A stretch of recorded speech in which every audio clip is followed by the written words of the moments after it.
Amerika matapos manakaw di umano ang kanyang passport. The big, explosive, exclusive report. First on the buzz! Bandang 9:30 ng umaga kahapon Sabado, nakatakdang lumipad patungong US si Kim Chiu para sa Star Magic Concert Tour. Subalit naantala ng di inaasahan ang pag-check-in niya matapos matuklasang nawawala ang kanyang passport. Una, nandun kami, tapos may mga nagpapapicture, yun, siksikan. Tapos parang sabi ko, ba't ang dikit nila sa akin? Ako, sabi ko, sige, picture tayo, ate, picture, nakaganyan ako. Tapos yung bag ko nandyan.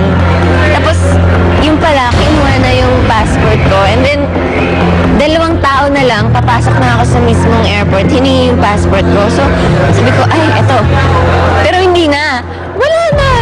Nawala na yung passport nung dinukot ko na sa bag ko. Nakapatong lang yun, kakabigay lang ni Ate Portia sa akin. Labis na kaba ang nadama ni Kim sa higit 2 oras na paghahanap niya sa kanyang nawawalang passport. Hinanap namin mga 1 oras, 3 oras. Tapos nag-status ako sa BBM ko.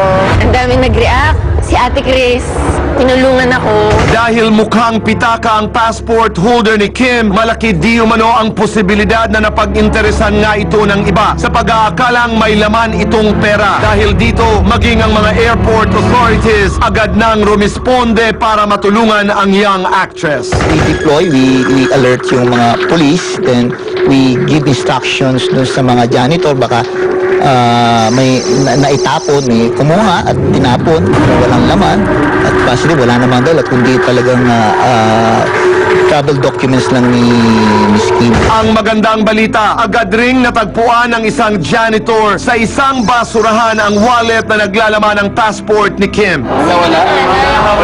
Ayan, janitor sa Mahabol ba? Nakalaman? Pinakatangkong ko sa akin, sir. Saan nakita? Sa paglasin. Sabi sa akin, Sir Baby, na pakalkagay ko yung basuran.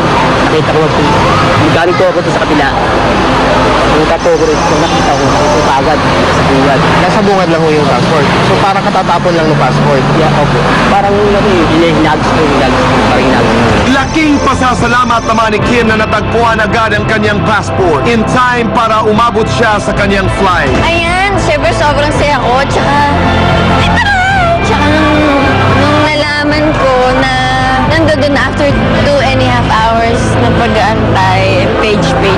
Ay! Samantala, paalala naman ang pamunuan ng airport upang di mabiktima ng mga ganitong klaseng insidente. Huwag silang complacent lang lagi. No? Sa hirap nga ng buhay, may mga nagpapanggap din ng mga professional siguro, maaaring gano'n, na talagang they take their chance kung merong opportunity. Kaya mag-ingat lang lagi. Tsaka yung mga dokumento laging hawak. Huwag yung pinapatulak sa First on the ball!